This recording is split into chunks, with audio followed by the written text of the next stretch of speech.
if someone's already dead, they're dead. But then the people that's like still around, yeah, if you take their livelihood away, then they cannot get it back. And now somehow they get it back with magic because they cannot get it back either way. And now you're forcing to take that away and forcing them to again live in pain. That cannot be cool. That is like immoral, right? It's gonna sound stupid, but I think every single form of suffering have no reason to exist. Yeah, there is this new video by Lady Regilia, said Maruki was right. I have a feeling that this might be the same take as me. That's why I wanted to watch it. Well, I mean, if it's not the same take as me, I guess it might be fun to listen to. 21 minutes, so probably would just speed that up and just chill. It's hard to believe it's been nearly 5 years since I first played Persona 5 Royal's 3rd semester, but I've gotta say, I think I've changed my mind, and Maruki was right! Now before you all dive into the comment section to tell me just how wrong I am, please just hear me out in this video, okay? Also, just a quick...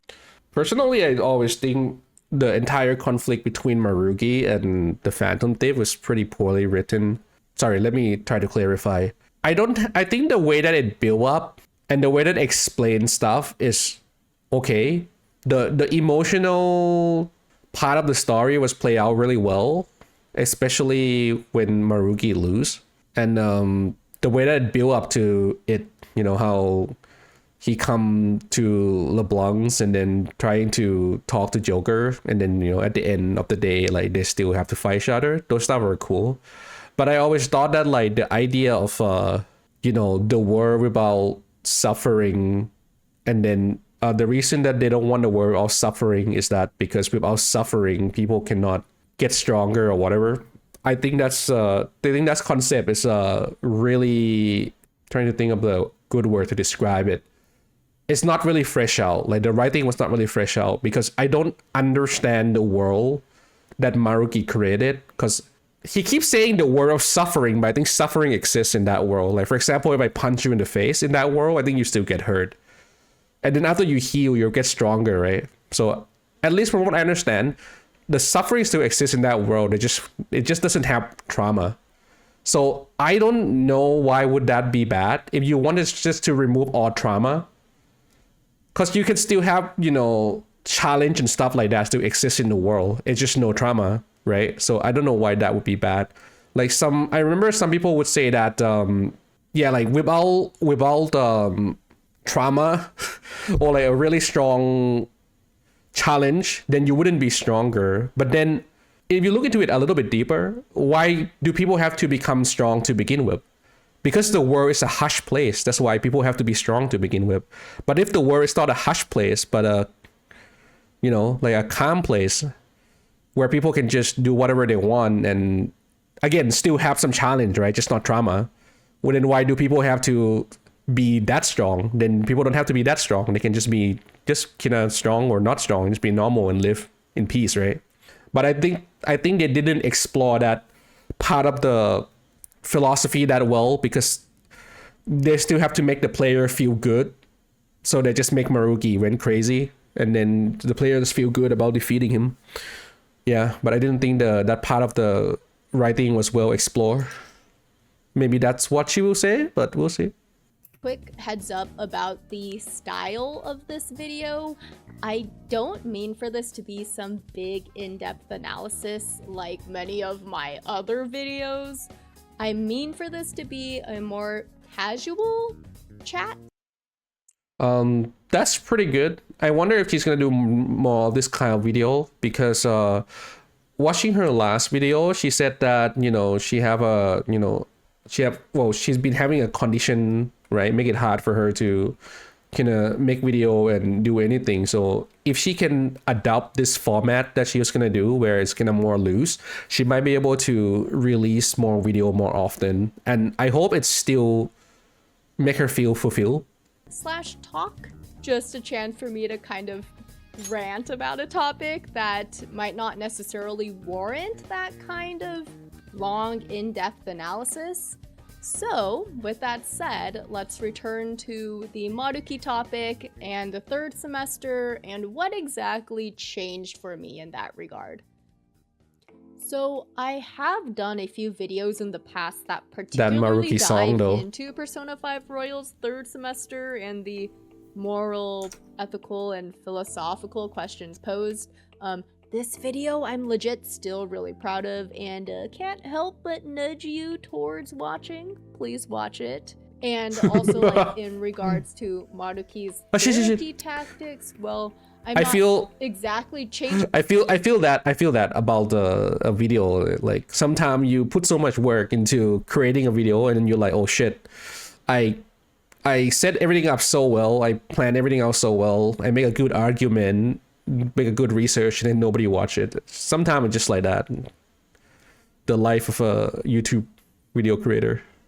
Changing my mind on those. Like, yes, the tactics he used on Sumire in particular do not hold up to the standards of providing therapy. And I'm also not trying to imply that I like completely disagree now with the ending of P5R. But I just wish that P5R's third semester had gone more into the kind of grief that comes. I need to re-watch that scene now, because that is a good point. I guess brainwashing someone is actually bad, right? But I think it's only bad when it's against their will. Imagine if you have like some sort of trauma and then there's a machine that can make you forget that trauma, right? Is it unethical because it make you forget, or is unethical because it's being done to you without your consent? So if you give a consent, then it's maybe not unethical if you think about it. I have to go rewatch that scene. I don't remember how it played out. From a certain kind of life circumstance, and by that I mean permanent injury, disability, or chronic illness. On that topic, I do have more to say about Ryuji and An a little bit later in this video, and I also have some excerpts from this article that I'd like to read in just a minute. It does a great job explaining just why the grief from illness and disability is so different. On that note, I'd like to hear from you guys. Like, what kind of loss do you feel is not really depicted that often in media, that especially in these kinds of storylines? And by that, I mean like the magical, hey, if I could literally do anything and grant basically any kind of wish almost, like what kind of things, what kind of loss would I like to explore in that kind of story? It just feels like there are other compelling storylines to explore in these sorts of happy or utopia simulation storylines like P5's third semester, than the kind of grief that comes from the death of a loved one that is the seemingly go-to, because there's the aftermath of Futaba's mom, Sumire and Kasumi, Haru and her dad, and then especially in Joker's case, Akechi, and even Yusuke to a certain extent. Like, his case is sort of similar given how he doesn't want anything to do with Madarame anymore. And to be fair, it's not without good reason, because death is the great— I'm not gonna lie, I actually don't know what she's asking. Let me listen to it again.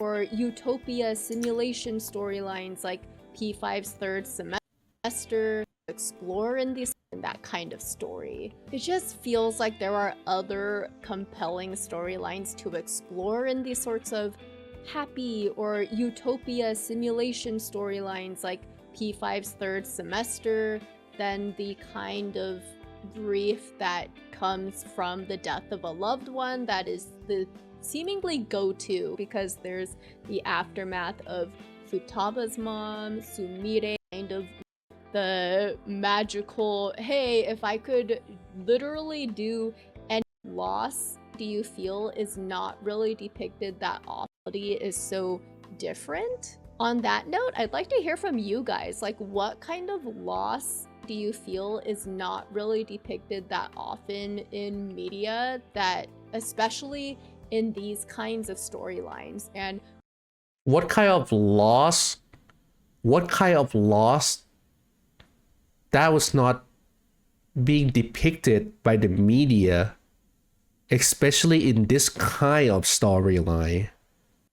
I'm not. Yeah, I'm like I hear the word, but I'm not quite sure what she meant. I'm trying by really that, hard. I mean like the magical, hey, if I could literally do anything and grant basically any kind of wish almost, like what kind of things, what kind of loss would I like to explore in that kind of story? It just feels like What kind of loss I would like to explore in that kind of story?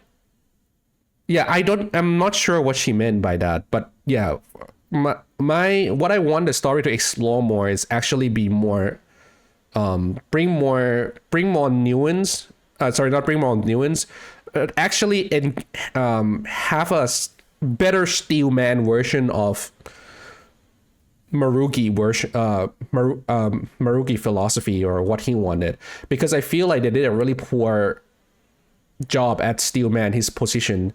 Literally, he just said that like the world of suffering, the world of suffering, the world of suffering, you know. And then the Phantom Thief just like, but what about people who wanted to have to suffer so that they can be strong, so they can be stronger. They wanted to fight or whatever, Cause like I said, my afterthought would be like, but why do you have to fight to begin with? You have to fight because the world is not kind, right? You have to fight because the world is not kind, it's not safe. That's why we have to be strong. But if we don't have those reason to be strong, why can't we just have those words that were just normal? Right? It doesn't mean you're weak, it just means you're normal. Like everything is just normal.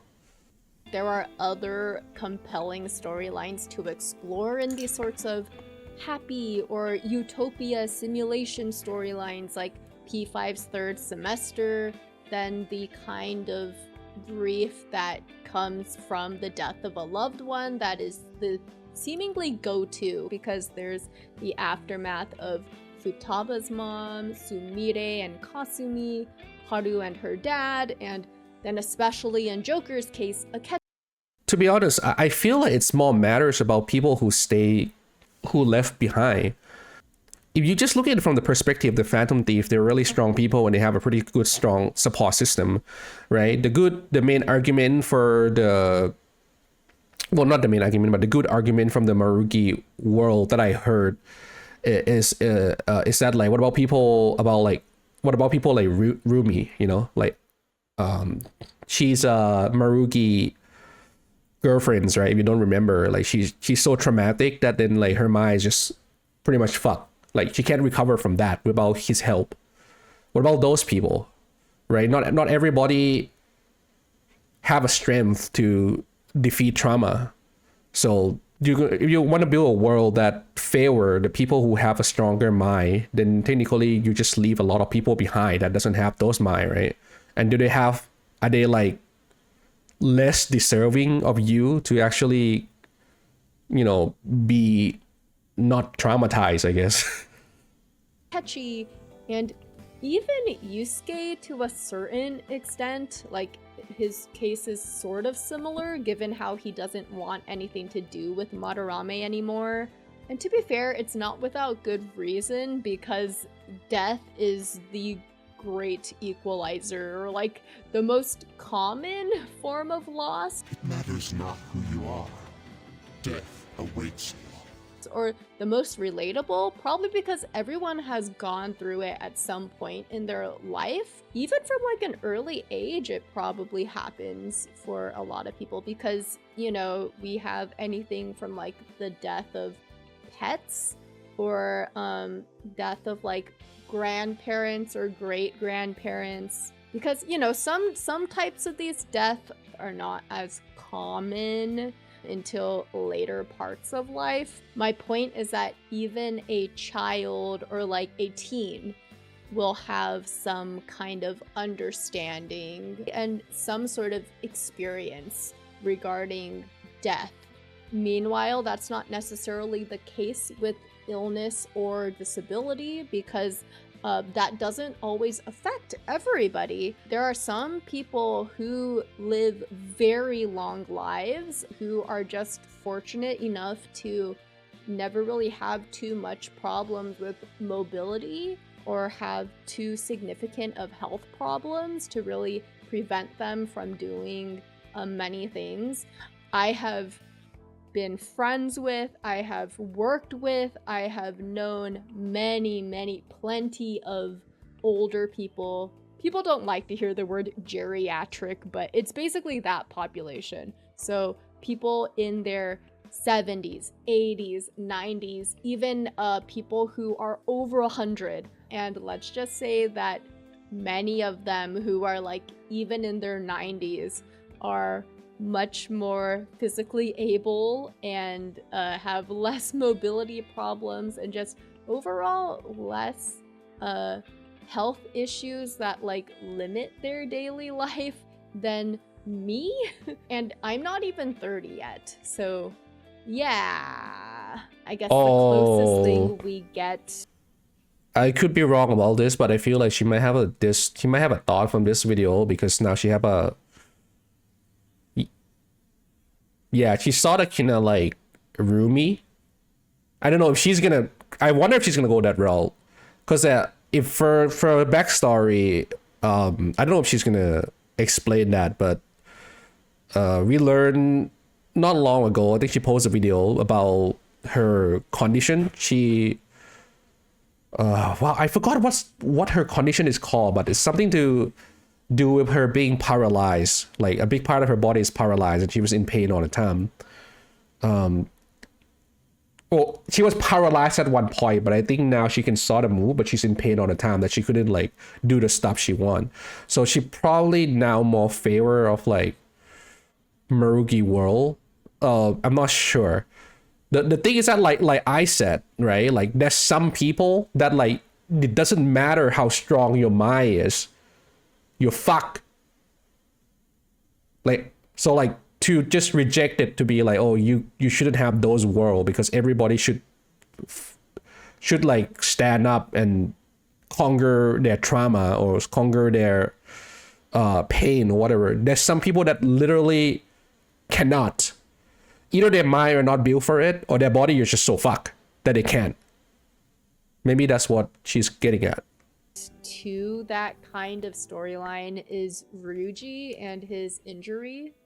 Okay, so from this point on, I also want to talk about Persona 3 and 4, so just a heads up that there will be spoilers for those games. But yeah, so I think the Persona games in general do a pretty great job at addressing the anguish and realistic aftermath of someone's death, right? Like Persona 3 has the answer epilogue, and Persona 4 has Yosuke grieving over Saki Konishi in like when it comes to like the. That's the crazy part because I actually think the answer epilogue was pretty good, but a lot of people just think it's garbage. Main party. I'm not talking about the gameplay, by the way. I can agree that the even the gameplay, I don't think it's garbage, but it's definitely not good. Possibly a little bit below average. so yeah, I can somewhat see why people say the gameplay is garbage, but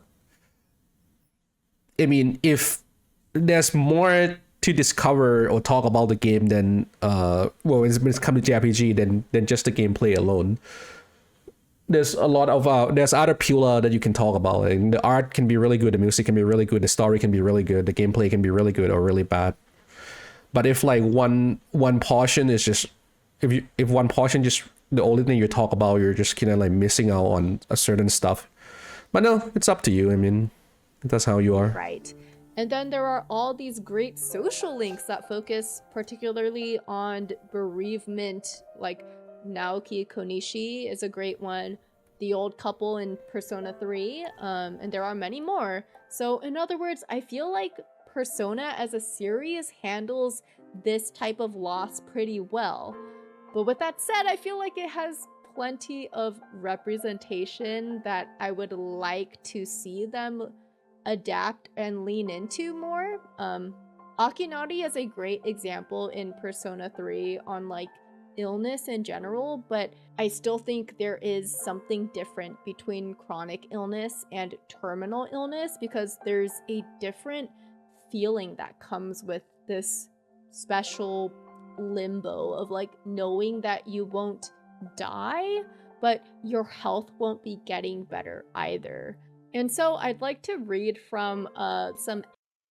It's depend on the person, but there's like this argument, or like, well, not really argument, it's just more like in a philosophical talk that I'm sure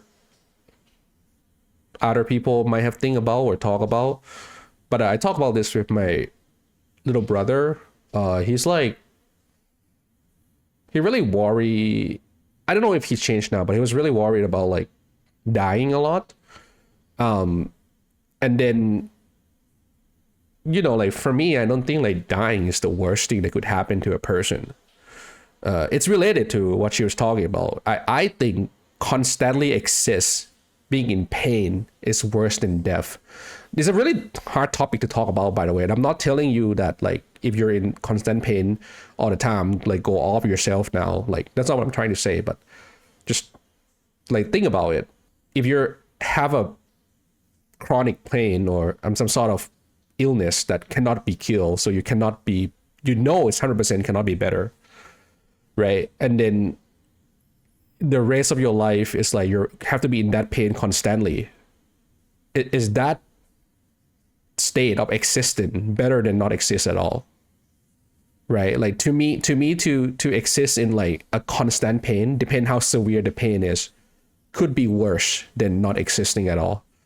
Now I think there's like an actual research that like despite how insane, oh sorry, maybe not, okay, let me finish what I said first. I think there's like some research that say that like if a person loses an arm or something like that, which is a pretty traumatic event, they will eventually get used to that new life. But I'm not in that case, it's just you're just gonna adapt to a new life, because like I'm assuming after you lose your arm, eventually it doesn't hurt anymore, but then like you just have to learn how to live differently. So I guess that is a little bit different, but to constantly be in pain and depending how severe it is, yeah, I think that just sucks. Excerpts from that article that I mentioned about like what exactly chronic illness grief entails, and also how it differs from other types of grief. A loss of body function or body parts may lead both to a diminished ability to perform tasks, hobbies, or activities of daily living, and derail an established career or prevent the fulfillment of an aspiration. Because chronic illness can strip away many of the characteristics that form identity, at the same time it causes disability and loss of livelihood, the totality of the losses is potentially enormous. In regards to like losing your identity, you know, like the loss of identity and what you used to do, this is where we get Ryuji, right? And I feel kind of bad that again he is sort of a very overlooked and yeah, so let's get a touch up on what we just discussed about. I did not pre-watch this, by the way, but I'm assuming that's where this is the angle that she's gonna come at. So many of his problems feel so like underrated in a lot of ways, or like underexplored. I think this video by Thought Bubble did a really good job of summarizing like everything, and yeah. It's not underrated at all. Well, I guess when you say underrated, you just mean that like nobody really talk about it, which is probably true. But the reason that people don't really talk about it is because the character is just so happy. Like he doesn't really show the pain. The game itself also don't really show the effect that he have from getting screwed in the leg. Yeah, the problem with Persona, it's not really a problem, but it can be a problem as well, is a lot of the message and stuff is and the way that the character acted in generally are quite grounded, not realistic, like not super realistic. I mean, it's still like anime, but it's quite grounded, as in like it's more settled. I guess grounded is not the correct word. I'm trying to say is it's more settled. So, but not super realistic, but it's more settled. So it's kind of hard to kind of feel for a certain character sometime unless they really show it. In regards to Ryuji's injury, I know that in the game they try to make it sound like I know that at the end of the third semester, like he is working on recovering and rehabilitating his leg even more. But to be fair, Ryuji's injury doesn't really seem to affect his day-to-day life all that much. He can still, for the most part, live. Yeah, exactly right. That's what I mean. To be honest, like it sounds stupid, but the most emotional part for Ryuji for me is during the Shido Palace when I don't remember exactly what happened, but generally like they need to go to the other side, like the palace is collapsing, and then they need to go to the other side of the building or something to kind of free a lifeboat so that they can escape, and then he's the one that volunteered to go get the lifeboats because he he's the fastest, and then like the scene where you see him running and he was sort of kind of like smiling a little. I think he might have been smiling, but I think that scene is like the most emotional to me, because it's feel like when you want to do something and then when you do it and you become useful for it, I just feel like it's really meaningful for a person, a very normal life. He's just, not to make it sound like, oh, it's so easy to get over the fact that like he can't run anymore, when like running is his joy, his passion.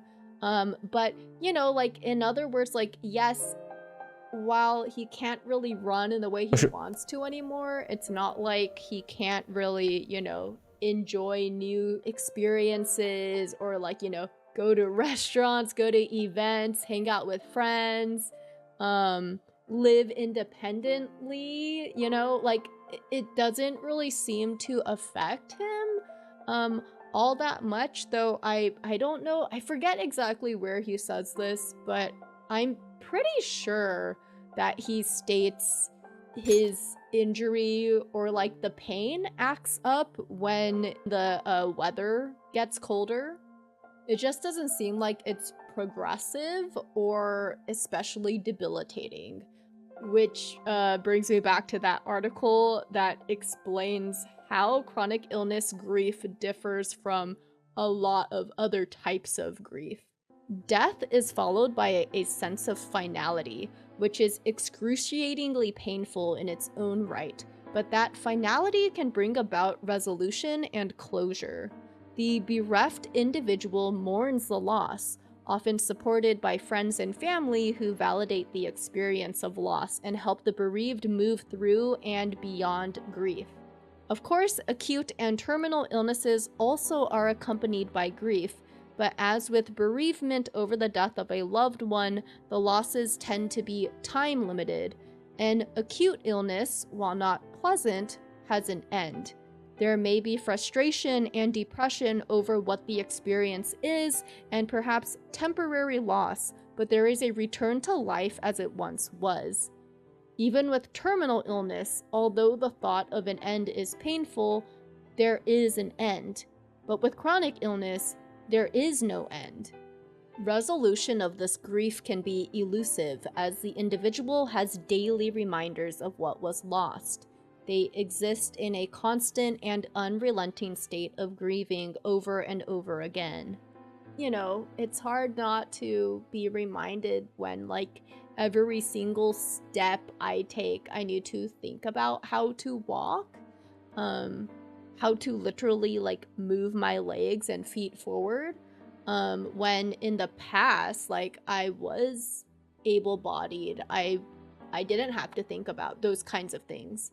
Even when you try to focus on other things and be content in other ways and find joy in other ways, the reality is it's like every single day, every single step that I take is a reminder that yes, this has changed. I'm not the biggest fan of Confucius, but he did have this saying that I think sums it up so well. A healthy man wants 1,000 things, but a sick man wants one. And yeah, it's because if you don't have good health, you cannot do anything. It can basically result in you feeling like the old you is dead. And that's unfortunately the case with a lot of people who knew you before the illness as well, that it can feel really devastating to them. And that brings me to On and Shiho and how I've kind of changed my thoughts on it, or at least on like Shiho and how I Who was she was referring to? Confucius? Is that like some dude? I guess it doesn't matter if I know or not.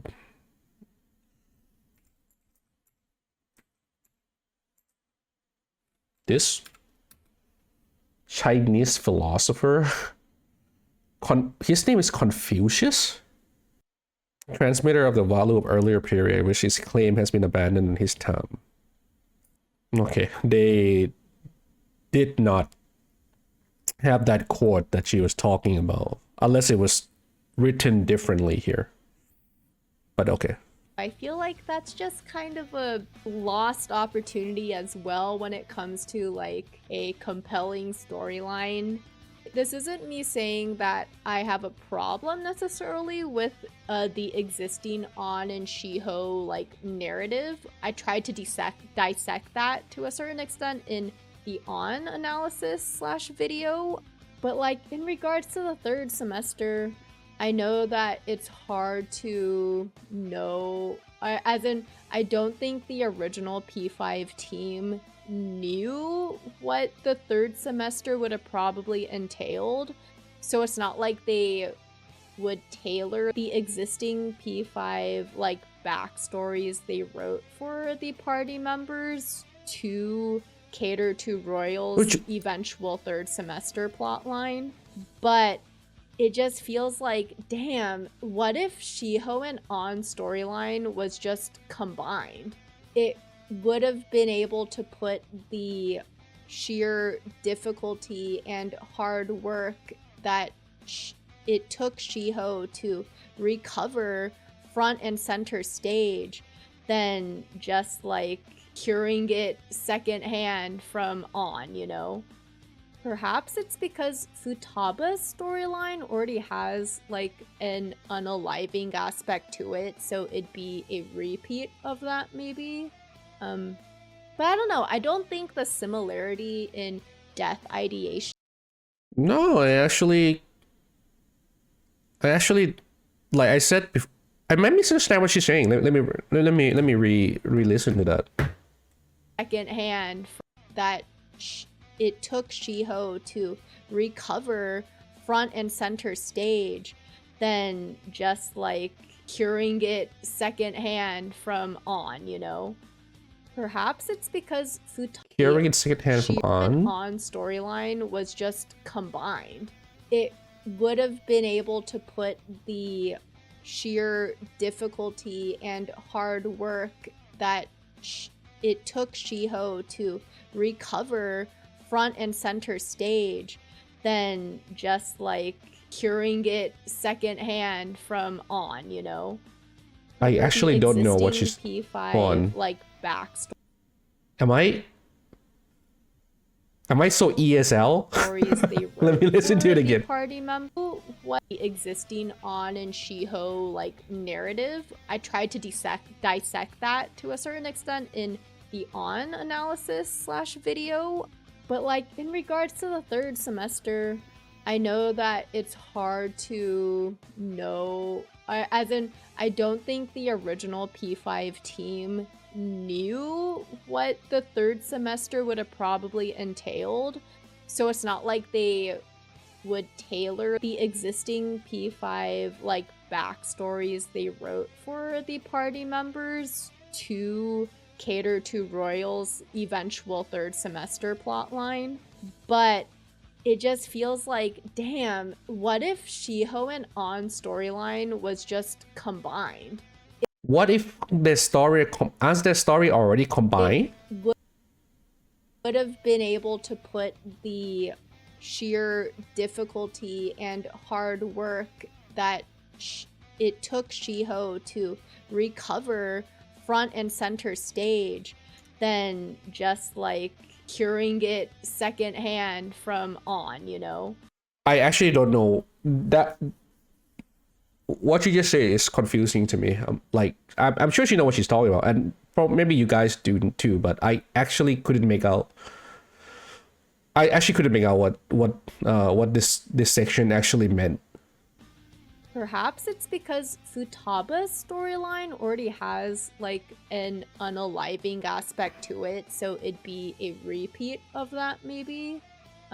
But like I said, to me, like this part where like if you wanna, I actually think people who, if you make this character, like rather than she's slowly recovering to be able to walk again, to like she's so screwed, and then like she's so screwed, right? And then she cannot be fixed. She can only be fixed by Maruki world.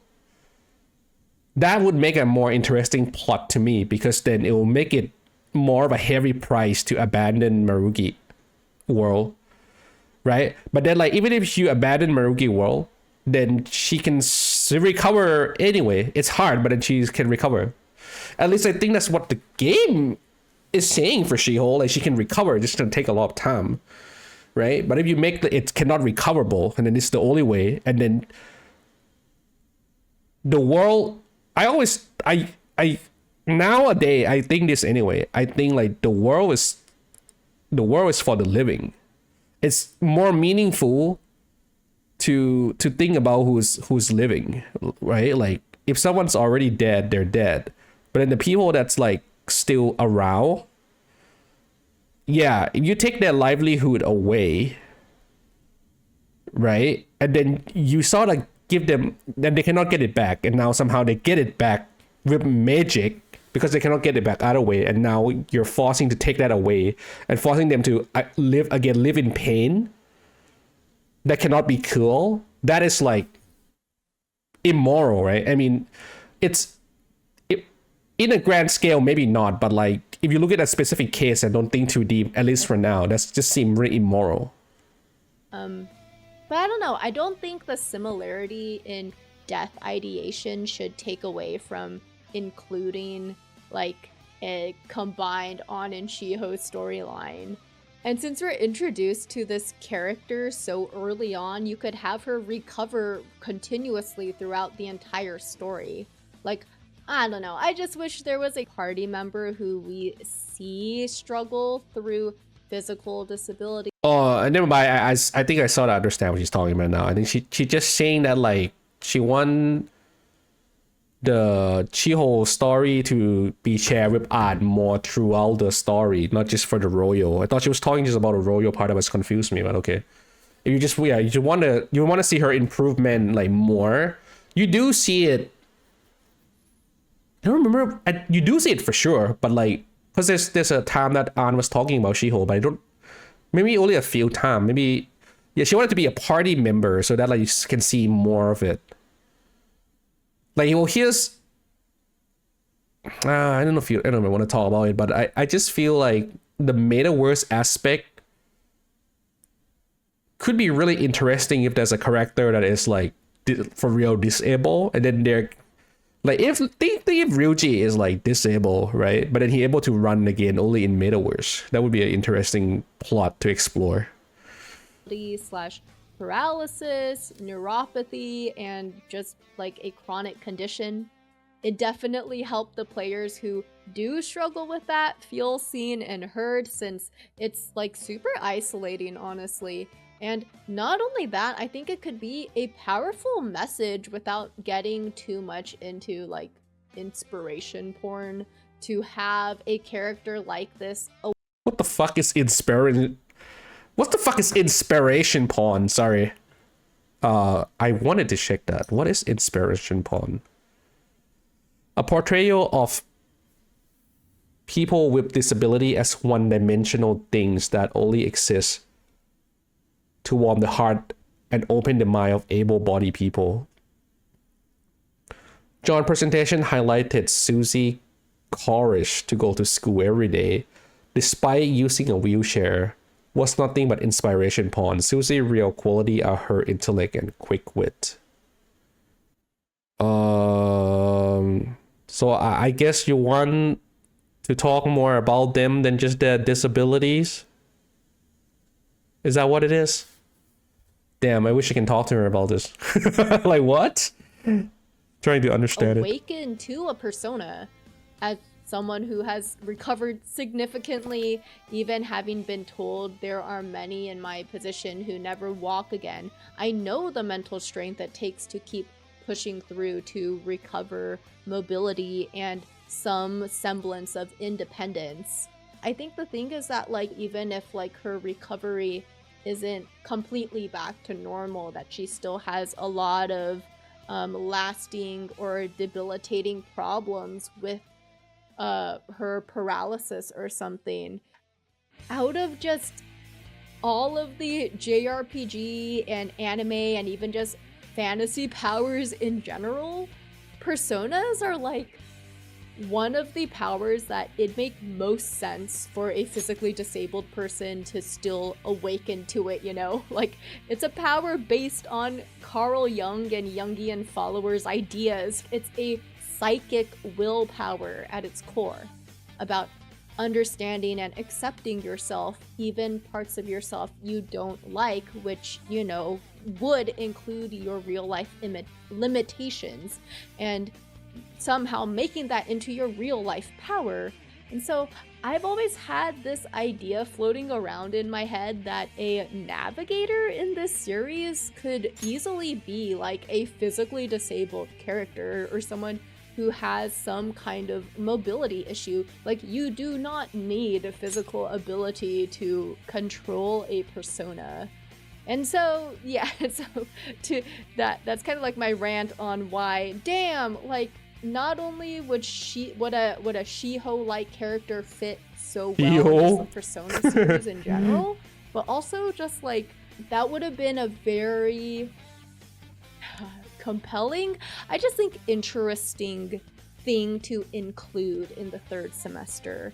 But also at the same time, I can see why they might not want to include a storyline like that, because I think you can risk making it come across as to, for lack of a better word, like sympathizing with eugenics almost. Like, okay, in my personal opinion, my disability itself is really not so bad as much as the chronic fatigue and chronic pain is. Like, if it was simply just having to adapt, like, mobility wise without the fatigue and the pain that comes with it, this would be so much more manageable for me. If you could rewrite someone's cognition of like how the brain perceives pain, for example, because like there's no reason for chronic pain. Like, if it cured my chronic pain, you better believe me, I'm sticking with Maruki all the way, guys. Like, you'll have to pry the third semester from my cold dead hands, especially because the chronic. Yeah, but this idea she was talking about is not new, though. It's fair, though. It's a good point. But yeah, it's just that, like, people are just so... when it's come to the third semester, people are always just kind of, like, have that idea of, like, oh, you need pain to be strong, you know? And then they never explore further. And I don't know what's right, what's wrong, but there's more than just like listen to that final speech of Morgana, like, you know, where he just said that, like, but what about the people that wanted to take the world for themselves? Like, there's more to explore about this story than that. And yeah, only a few people think about that. Chronic pain, it's not like that's robbing anyone else of their autonomy. In comparison, what if one person's idea of happiness is staying in the relationship, but like the partner's idea of happiness is leaving, right? Like at some level, you're overriding a person's cognition and free will, I guess. And that's definitely more of like you're starting to play God and like choose a biased side, or you can start leaning into that problem. I kind of hate this terminology, but it's like a slippery slope. Okay, sorry guys, I'm in the editing stage right now and not sure if I'm being clear enough here. I guess what I'm trying to get at is very long-term physical chronic pain and or symptoms of chronic illness are such an egregious Video is just pretty much about is that Rumi argument in a nutshell. There is something that is, despite how strong you are, there is no cure, and the only way is to just fucking, you know, the only way to kill is just, yeah, go to Maruki world. normal everyday activities. Like, no one is inflicting it on you. It's not like it's valuing one person's autonomy or free will over another's. Oh my like God. It might or could when trying to magically fix pain stemming from human relationships. But yeah, I could probably tangent forever, and this video was really not meant to be that long, so I guess I'll just kind of end it here with just a question for you guys. Like, what do you think are other forms of adversity, trauma, or, you know, loss, therefore grief, that go underrepresented in stories in general? And this will definitely ignite a firestorm in the comments, but what kinds of suffering do you think have no reason to exist, and would therefore make a good case for Maruki's third semester? It's gonna sound stupid, but I think every single form of suffering have no reason to exist. But then I think, but that's only because, like, I think nothing have a reason to exist. It just does. But I guess it's a boring answer. But yeah, I guess I'm that kind of person. I just think that everything is just random. There's no reason for anything. It just sort of is like that. Somewhat in a way, embracing that kind of thinking does give me peace. Sometime. Yeah, maybe a lot of time, to be honest. I remember talking to someone about this Maruki world and stuff like that, and I'm not gonna repeat the thing that we talk about. We talk about that part, but here's another part that people like to bring out about Maruki as a world as well. They were just like, wouldn't a worry about challenging make your life meaningless? Well, that's a good question, but then, you know, how much of a challenge do you need? And like, how much meaning do you need? That's why, so go back to what I said. If I just really think that way, right, like my life are born to be like really meaningful, like I'm the protagonist. Technically, I am the protagonist, right? But I'm more like a villager bee, right? I'm nothing special. I mean, I still have a role to perform in my own little space of the world, right? But I don't need to like go kill a demon king or something. So like to think that like everybody were born to do something special, and then you're not being able to do it, it's actually depressing as fuck. I don't want to go too deep about my own like life story, but like I have many reason to think that like I should have been to be at a better place than where I am right now. Just because like my circumstance and stuff like that was actually pretty good, and then I just still managed to fuck it up anyway. You know, it just makes me feel that like, oh, and then if I have that thought where like, oh, I should have been something special or something like that, it just made me feel even more depressed. I feel like you don't need, like, you should think of something you want to do, and that's it. It doesn't need to be super challenging if you don't want to. You don't need to live a super challenging life. You just do what you want to, and you try to you stay in your little corner of the world and do the best that you can. That's it. You don't need to be a hero. You don't need to be the best at something in the world. You don't need to think of how to cure cancer or like get a Nobel Prize, right? If you wanted to, you can do it. I'm just saying that like it's not mandatory. And to actually make everybody, everybody should be like the Phantom Thief. Like they should make the society better or do something super meaningful, something super challenging. It's just extra weight on average people, and that lead to depression. At least for me, at one point, I was depressed for that reason, because I'm trying to like make my life super meaningful, and it just don't feel like I'm getting there, you know. Your shenanigans, all of it, none of it, something in between. Let me know down below. Fuck this Thanks egg. for also liking and subscribing, and make sure to check out my other Persona videos. And finally, I'd like to thank my patrons and channel members, especially my special fusion supporters, Big Klingies and...